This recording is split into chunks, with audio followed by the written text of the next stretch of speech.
दर्शकों नमस्कार। इस समय में कारा न्यूज की टीम ऐसे कार्यालय में आई हुई है जहां पे जो उम्मीदवार है अपना फॉर्म भरते हुए सबमिट करते हुए नजर आ रहे हैं। अब बबलू थोड़ा बताइए कि देखिए यहाँ भीड़ भाड़ इतनी है, हर जो कैंडिडेट है अपने दल बल यानी कार्यकर्ताओं के साथ आज ये फॉर्म भरने के लिए यहाँ पे आए हुए हैं और बहुत ही तगड़ा पुलिस का बंदोबस्त भी दिखाई दे रहा है और लोगों की भीड़ है।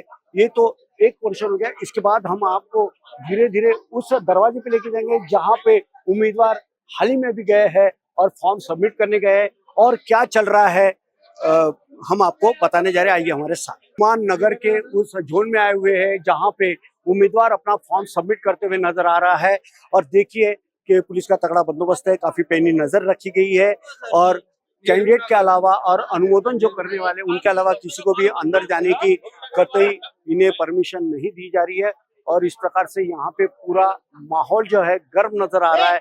हर कार्यकर्ता को लगता है कि मेरा उम्मीदवार ही जीत पाएगा। जीत किसकी होगी ये तो और काफी दिन है, इसके बाद पता चलेगा, लेकिन हर कोई पुरजोर कोशिश कर रहा है कि किसी भी हालत में हमारा उम्मीदवार जीते और इसी श्रृंखला में आज हर उम्मीदवार अपने दल बल के साथ यहाँ पे फॉर्म सबमिट करने के लिए आया हुआ है।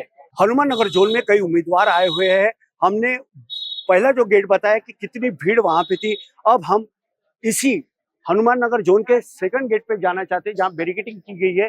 तमाम कार्यकर्ता यहाँ पे आए हुए हैं, पुलिस का भी बंदोबस्त दिखाई दे रहा है। हर कार्यकर्ता में एक ही उमंग है कि अपने उम्मीदवार का चयन होना चाहिए और हर कोई अपने उम्मीदवार को जीत दिलाने के लिए पुरजोर कोशिश करते हुए इस चुनाव में भी नजर आ रहे हैं।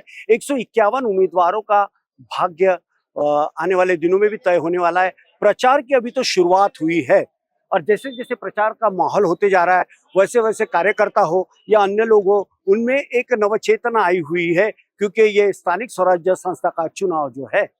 प्रेक्षकांनो नमस्कार। यावेळेला कारण न्यूजची टीम हनुमान नगर झोन मध्ये आहे, ज्या ठिकाणी असंख्य उमेदवार आज यांनी आपला फॉर्म या ठिकाणी भरलेला आहे।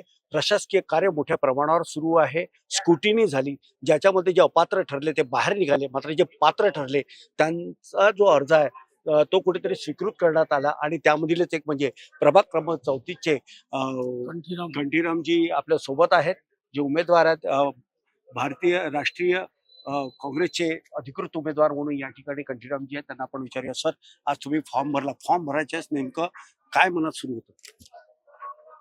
माझं म्हणणं एकच होतं, प्रभाग 34 मधनं जे आपण फॉर्म भरलेला आहे काँग्रेस पक्षाचा तर्फे त्या पक्षाची ताकद मजबूत व्हावी, त्या पक्षाची ताकद मजबूत व्हावी आणि समोरचे जे कार्य आहे, जे आपल्या वार्डातले ज्याही समस्या आहे, जेही कामं अधुरे आहे आणि गटर लाईन बघा, आणखीन ते पाण्याची सोय नाही, इलेक्ट्रिकचे काय भरपूर प्रॉब्लेम आहे, ते पण आपण या पक्षात निवडून आल्यानंतर आपण हे सगळं काम करणार आहे। घंटीरामजी मला हे सांगा की प्रभाग 34 मधून आपण जरूर उभे आहात, मात्र खरा प्रतिद्वंदी तुमचा कोणता पक्ष आहे किंवा कुठला उमेदवार आहे? माझ्या प्रतिद्वंदी कोणीच नाही आहे।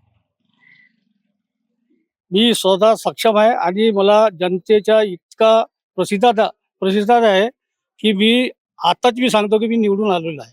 बिलकुल असा ठाम विश्वास या ठिकाणी प्रभाग क्रमांक 34 चे श्री घंटीरामजी यांनी सांगितलेलं आहे। आम्ही जेव्हा त्यांना विचारलं की तुमची खरी लढाई कोणासोबत आहे, तर ते बोलले की माझी लढाई माझ्यासोबतच आहे। यावरूनच उमेदवार किती मजबूत, किती सक्षम आणि जनतेच्या सेवेसाठी किती तत्पर आहे हे यावरून दिसून येते आहे। नरेश सावरकर सुद्धा राष्ट्रीय काँग्रेसचे पदाधिकारी या ठिकाणी।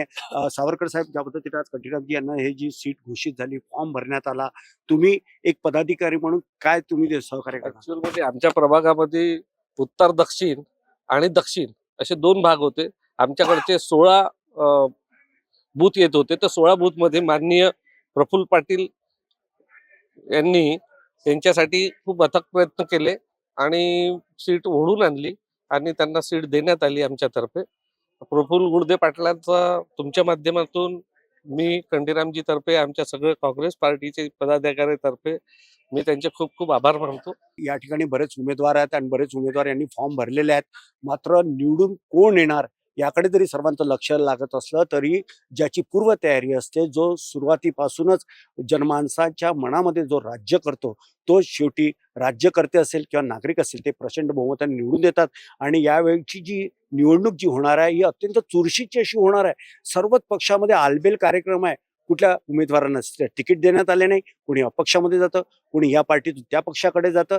हे जरी असलं पण मतदाता सुद्धा एकच आहे आणि मतदाता यावेळेला चांगल्या होतकरू आणि तरुण अशा उमेदवारांना निवडून येईल, जो जनतेच्या सेवेसाठी सदैव तत्पर असेल. अशा लोकांना यावेळेला निवडून देण्याचा चंग मानस नागरिकांनी बांधलेला आहे. आणि याच शृंखलेमध्ये प्रभाग क्रमांक 34चे राष्ट्रीय काँग्रेसचे कंठीरामजी हे सर्वात समोर आहे असं म्हटलं तर वावगं ठरू नये. नागपूरच्या हनुमाननगर झोनमधून कॅमेरा पर्सन बबलूसह संजय मिरे, कारा न्यूज, नागपूर.